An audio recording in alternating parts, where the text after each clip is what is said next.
Wind-assisted winged game. Crow and Doyle are invited on a Jack Pyke day to remember. Do you want to borrow it? No.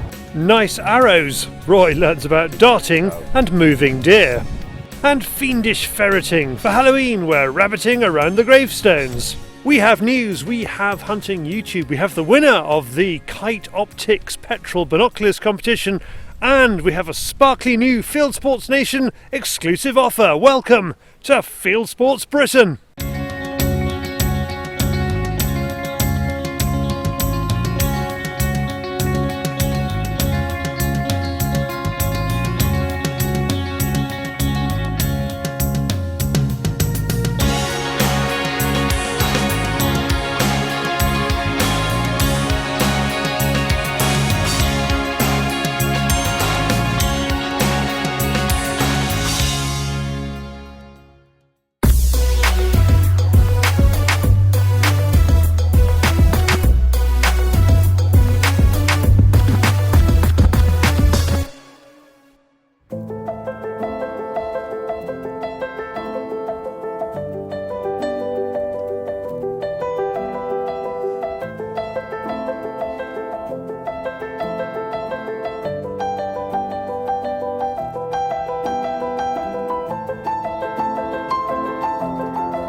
In the words of S Club 7, there ain't no party like a Jack Pyke party.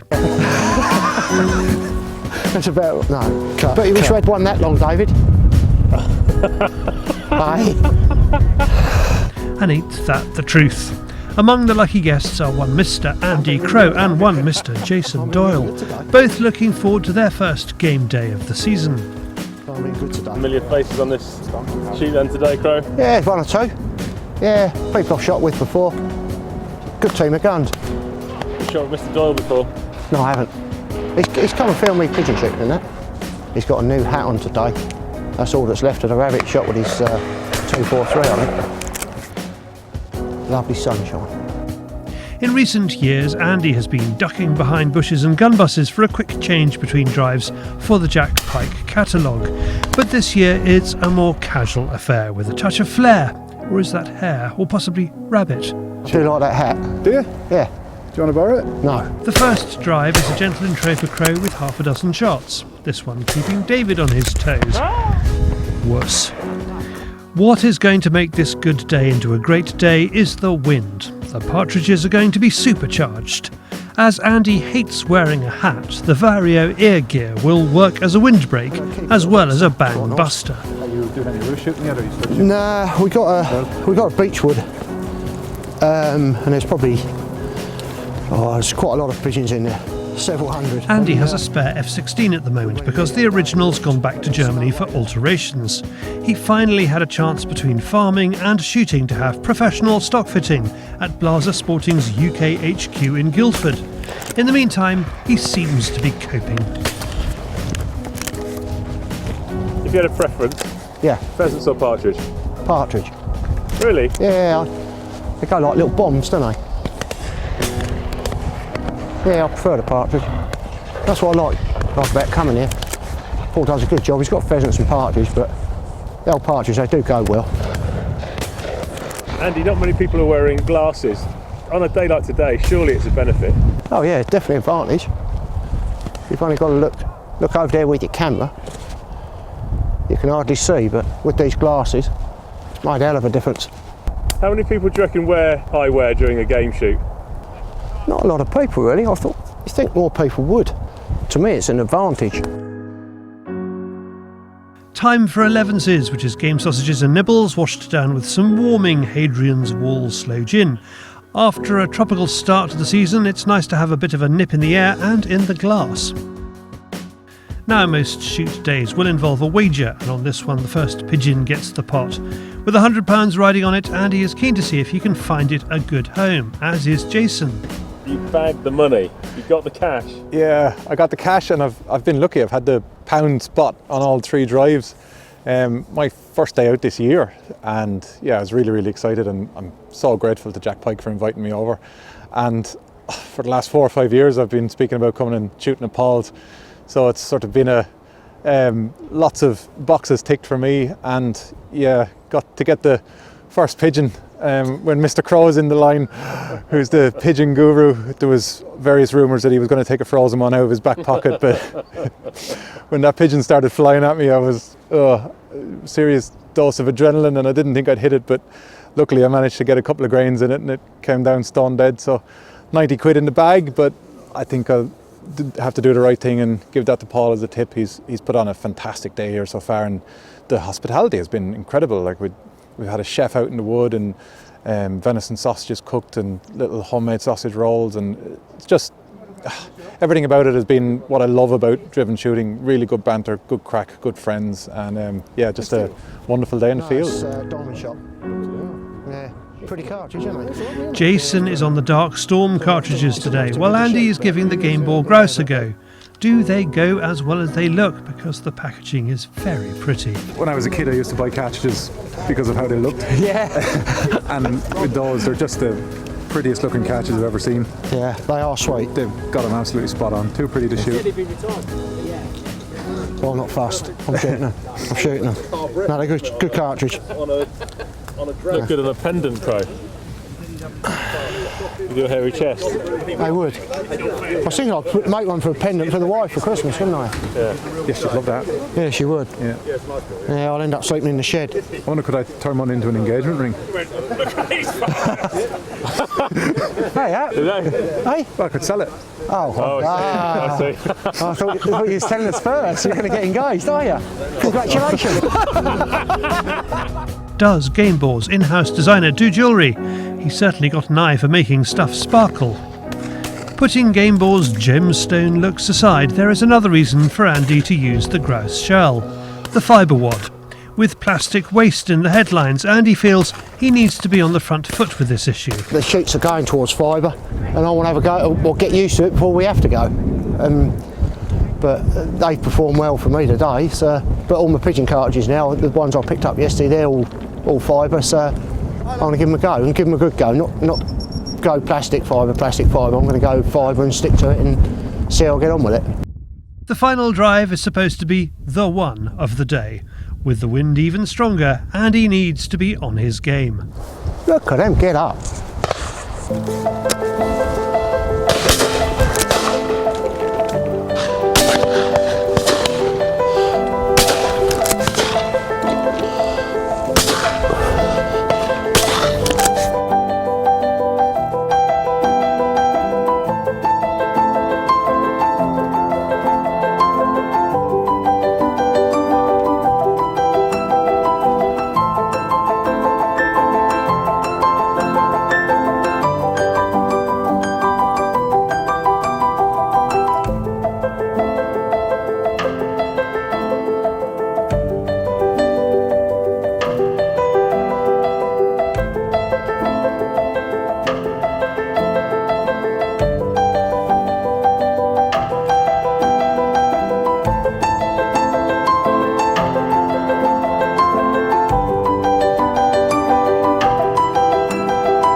Killed some real stonkers.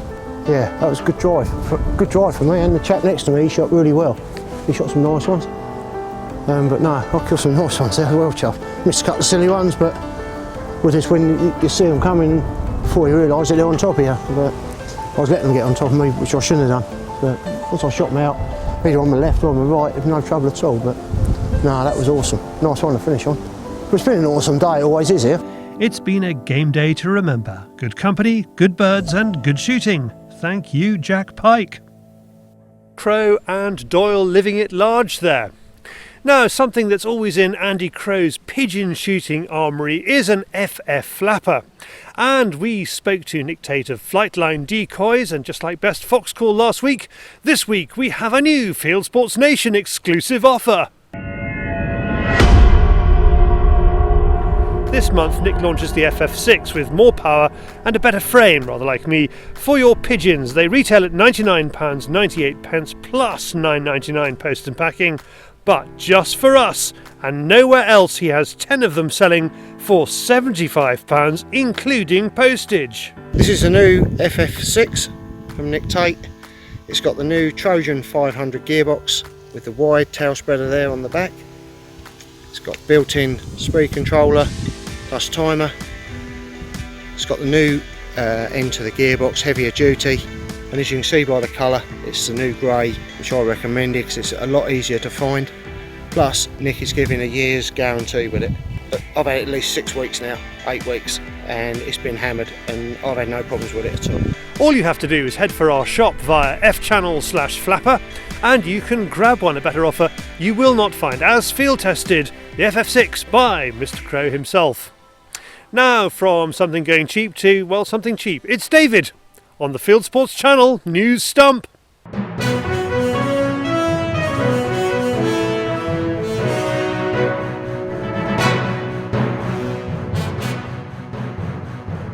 This is Fieldsports Channel News. As Goatgate simmers down in the UK media, the role of Scottish MSP Michael Russell has come under scrutiny.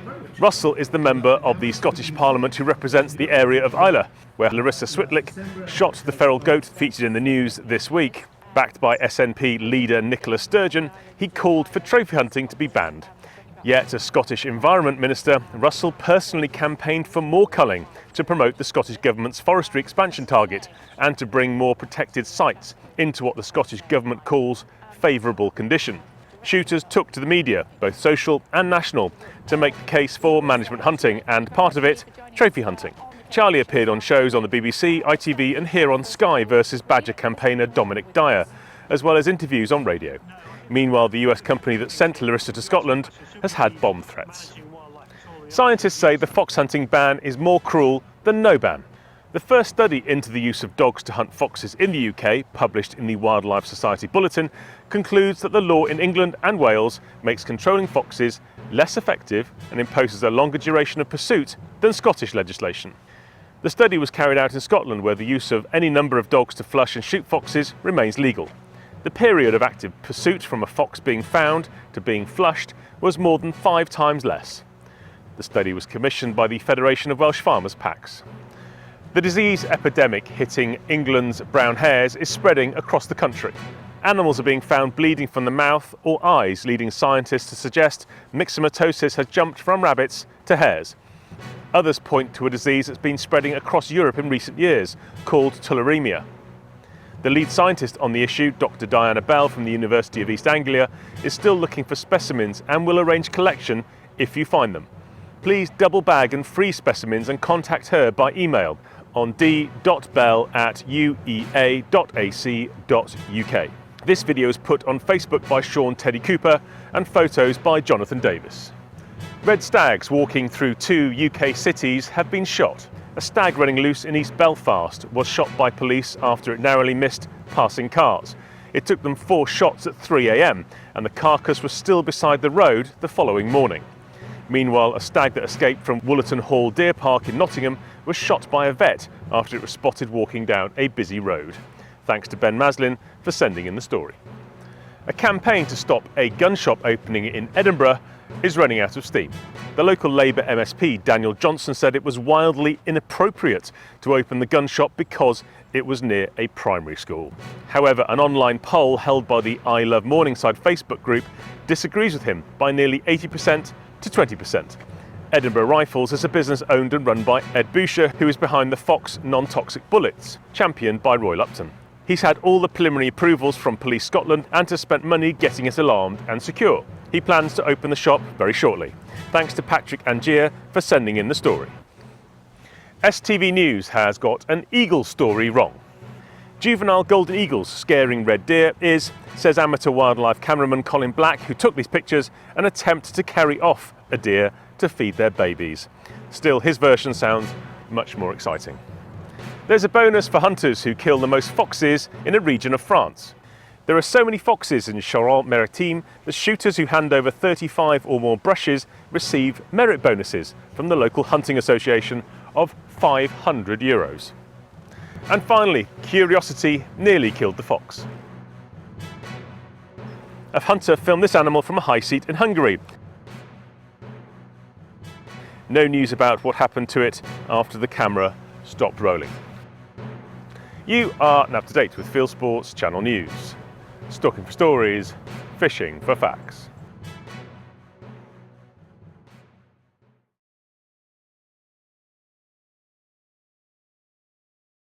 Thank you, David. Coming up, we have got the winner of the Kite Optics Petrol Binoculars competition, plus we're ferreting in a graveyard. First up, Roy Lupton is darting deer.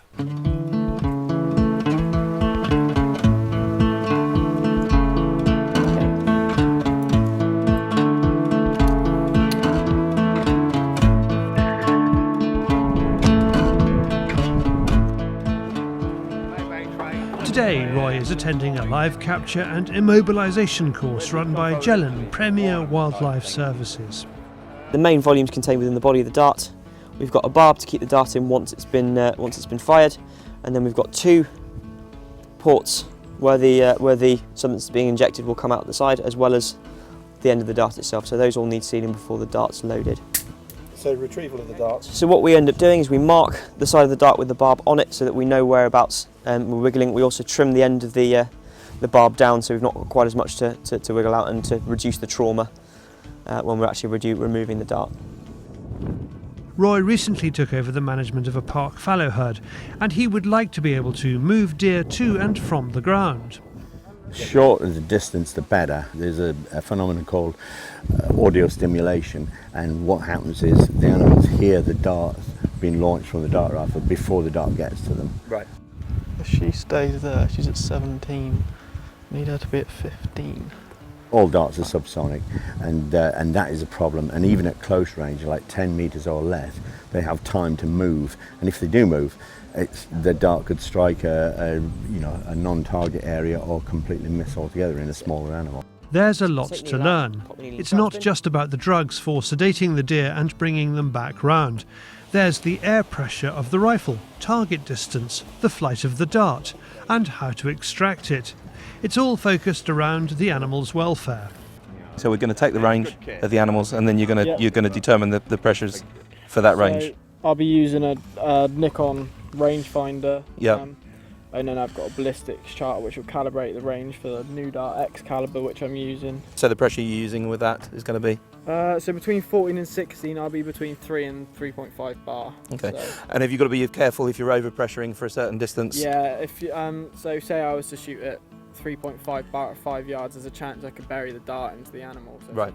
So you've got to be very precise with it's very critical factor in a dart operation. These animals feed them every Mike day, Allison runs the courses, so and as part of it, the students get involved with real They will jobs. notice that there's Yesterday somebody they were different, on an with estate him as moving a well. red hind to another paddock. Today a sika stag and some hinds are to be separated from the herd and popped into another area. Yeah, so what we're going to use today is Rompen, a mixture of Rompen and Zolotil, which has proved to be very, very effective. You know, this is where hopefully the darts will fly straight and we'll be fine. We've got a bit of a breeze building at the moment. Bit of a breeze, so it can sort of affect dart flight, but the distances will only be fairly short anyway. They're not the wildest deer that we have darted, so it should be okay. Yeah. So what we're going to do first is load the darts, and then we're going to go into the field and do exactly what the deer would normally expect us to do anyway. And hopefully we'll be pretty close to them, and so it shouldn't be that challenging. Famous last words. Okay, Alan.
dropping in this area quite quickly. I mean, the stag took a couple of minutes to go down in the hinds and just That's right. through there. So, I mean, it's not always like that, obviously, because you know, if you've got sort of wilder animals or nervous animals, it's never this easy. But I mean, these have been conditioned every single day to get close to humans, you know.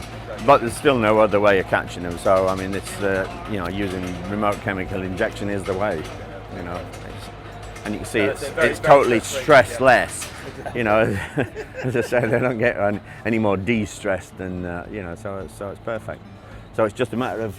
So how long will they be out for then? They'll be out for probably you know, at least 40 minutes. So you know, what we're doing to do is get the trailer and get them in as quick as possible, so that they you know, so that they can wake up nice and calmly.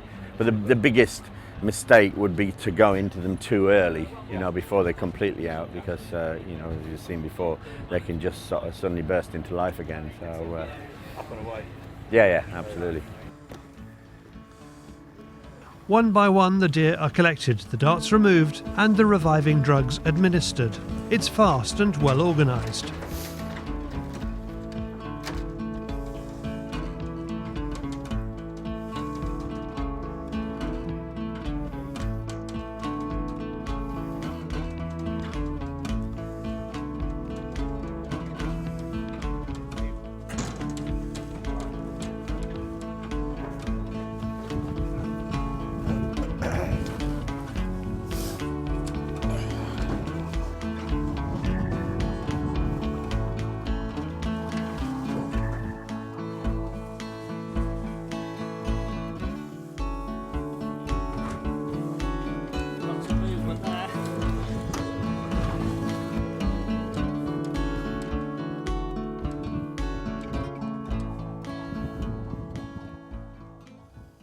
Okay, so we've got a hind that hasn't gone down, so Ryan's just going to re-dart her, hopefully. So she's got the dart just hanging out of her neck. We've just got to identify her in this little group. It certainly helps when you're dealing with tame deer. So again, that's just an interesting young man there. So a perfect example of a red sika hybrid staggy there. So you can see all sorts of traits coming out from both species. Well, you didn't feel the pressure too much? Oh no, not with the camera and no, that's nice it. Everybody watching. Yeah. But... Superb. Okay, so we're into the new paddock now. So you're happy with the way everything went on that one? Absolutely over the moon. I mean, it doesn't go that smooth most of the time, especially when you're darting multiple animals. But I think it was down to everybody involved, you know, and you know, the planning and the acclimatisation in the first place. And you know, if these animals are sort of treated right before darting, then they'll behave well during and after darting. Yeah, I mean, I was really impressed with that, the way that everything was down and done and in and reversals given. That was really quick, wasn't it? Doesn't always go that smoothly. Well, you made it look bloody impressive that time anyway. No, that was very good. So everybody's up on their feet and ready to go. Just about, yeah. So we'll open the gate and let them out. Superb. It has been a successful afternoon's work, and Roy, having passed his exam, is now qualified to life capture his own herd to improve the health and quality of his animals. It's a scene that reminds me of my my misspent youth.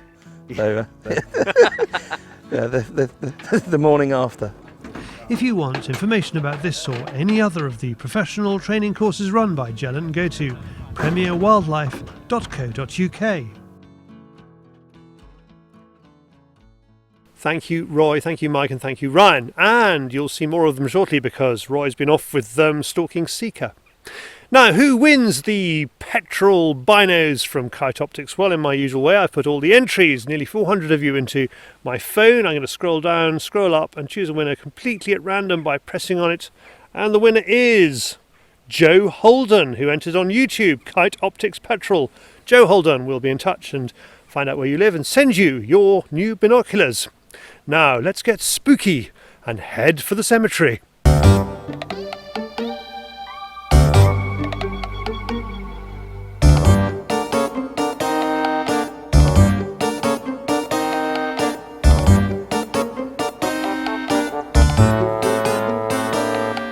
Darkness falls rolls across the land. The midnight hour is close at hand. Creatures crawl in search of... well, grass, actually. This is Ilminster Graveyard in Somerset, and it is overrun by rabbits, to the point where it is becoming a danger to the living. Well, we were here during the summer. The churchyard had got a bit overgrown for various reasons. So we had a working party to try and clear it, and one of the volunteers went over on a rabbit hole, turned her ankle and such like. But it was obvious, having a quick look around, especially in this lower part of the cemetery, but a definite rabbit problem. If there's something digging in your neighbourhood, who are you going to call? This time the council called in a superb local resource, the South Somerset Ferreters, run by Jaff Jefferson. The options are limited, but it has to be done. And ferreting on a Sunday morning, reasonably early, it's probably as least intrusive as you can get realistically. Yeah, I put it through council, got full approval. I've known Jaff for a very long time, and he was more than capable of dealing with this situation. So we cut on a scouting mission to establish where it all is. He's managed to secure permission from a couple of surrounding fields from the landowners. So yeah, hopefully we can get this sorted out so there's no more mishaps in the cemetery and no more holes and disturbances. Well, you certainly don't want holes and disturbances. Jaff and his team ferret carefully around the gravestones, especially the place where the volunteer fell over. You can't have rabbits running around the cemetery digging up the graves and eating people's flowers, can you really? You've got to solve this problem, but what have you got to avoid doing? Digging. You can't have too much digging in a graveyard. But luckily I'm using me little jewels today, so they won't kill a rabbit. Yeah, it's a sensitive area, the graveyard. But rabbits have still got to be controlled no matter where they are, really, just because it's a graveyard. At the start of the day, there's not much around, which is strange because there are plenty of holes in among the gravestones. What we're finding, Charlie, is when we go to places, there's signs of rabbits. Yeah. But when you actually come to ferret it, very, very little. We went out yesterday, and there's just no rabbits about anymore, But you're seeing plenty of signs of them. Plenty of signs of rabbits. So have they finally worked out how to outwit the ferreters? No way. People are saying this all over the country. There are not that many rabbits. There's this disease going around called RHD, but whether that's got anything to do with it, really don't know. But if they've all just died of RHD, what's dug all these holes here? I don't know. We came down here the other night, shone the light around, and there's rabbits about. Yep. Just find them where they are. So, do you think they're digging deeper? Animals do work out. It's their territory. They know their own back garden, But like I say, the struggle we're having now is catching the rabbits. Ferreting wouldn't work as a nighttime activity, would it? People do ferret nighttime. Do they? I've never done it, especially in a graveyard.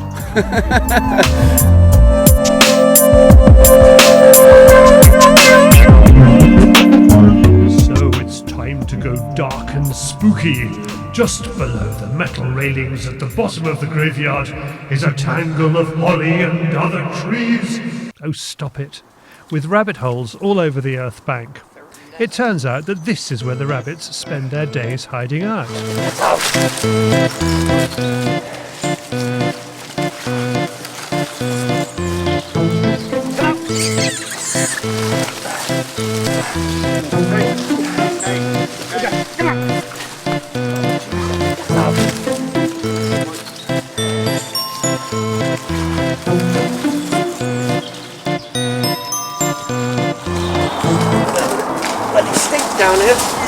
Just goes to show, really, just because you think they're in one place, they're not always are. Now we've moved down about sort of 20-30 yards to a bury.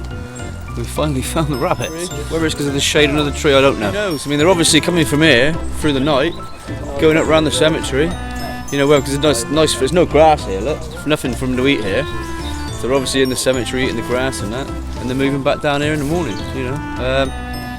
It's funny because we ferreted holes today with just the activity. You think there's rabbits in there, but there ain't.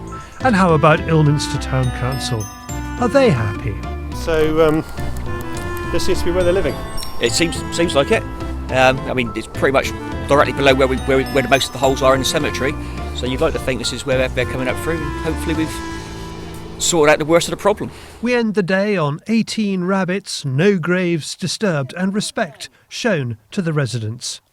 But it's Halloween, and on a patch of land away from the graveyard, you see a sight that almost stops your heart.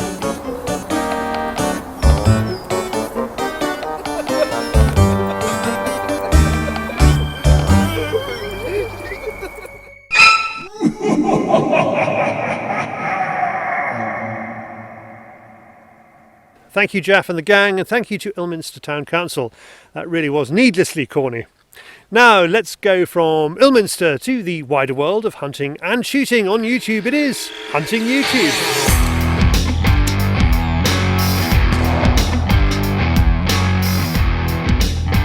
This is Hunting YouTube, which aims to show the best hunting and shooting videos that YouTube has to offer. Thanks to John Clements for sending in this wonderfully dated film about shooting on a Devon estate. Featuring the late great Rod Brammer, contributor to Fieldsports channel, it is presented and directed by Liam Dale and was filmed on Huncham Court and the Holham estate. Duck and Goose Shooting Scotland has put up videos of dropping geese. He films with a shot cam, which gives a good sense of the lead he needs. From Spain, Kazar con Nosotros puts up this film of deer stalking around a feeder. It's a good, clean shot. They shoot grouse in New York. I didn't know that. Ken Beam and Kurt Ryder are out walking up ruffed grouse at Tug Hill in New York State, not in Manhattan. Another unusual take on a sport we enjoy in the UK here is pheasant hunting on horseback. Northwoods Collective is in Washington, again state, not DC, following a veteran upland hunter and American Brittany enthusiast. I was walking in London this week late at night past a fashionable restaurant that had a group of paparazzi outside. One detached himself and said, "Hello, Charlie." It turns out he is a Fieldsports channel viewer. He also likes Lunkers TV, and I didn't get his name, so as a shout out to him and a thank you for saying hello, here is Lunkers' latest, heli hog hunting in Texas. Popular in the USA this week, especially with the Grey Gang Squirrel Hunting Challenge by Kendall Gray from Kentucky, shows him going head to head with big game hunting YouTuber Braden Price in a squirrel headshot challenge. And finally, it is a YouTube gun channel tradition to do a pumpkin carving video using only the tools you find in your armoury. Here is pumpkin carving overkill from Gunworks using a new Gunworks Climar chambered in 6.5 PRC. That's it for this week. I've put all these films into a playlist for you. Click on the eye symbol top right or check this film's description. If you have a YouTube film you would like us to pop into the weekly top 8, email me the link, charlie@fieldsportschannel.tv. Well, that is it for this week. If you haven't done so, please pop over to our website, fieldsportschannel.tv, where you can click to like us on Facebook and on Instagram. You can follow us on Twitter. You can subscribe to us on YouTube. And best of all, you can pop your email address into our register page, and we'll contact you about this show. Fieldsports Britain is at 7 p.m. UK time every Wednesday. Plus, you can back us. You can join the Fieldsports Nation. Go to fieldsportschannel.tv/shares to find out more about that. I'll see you next week. It only remains for me to say good hunting, good shooting, good fishing, and goodbye.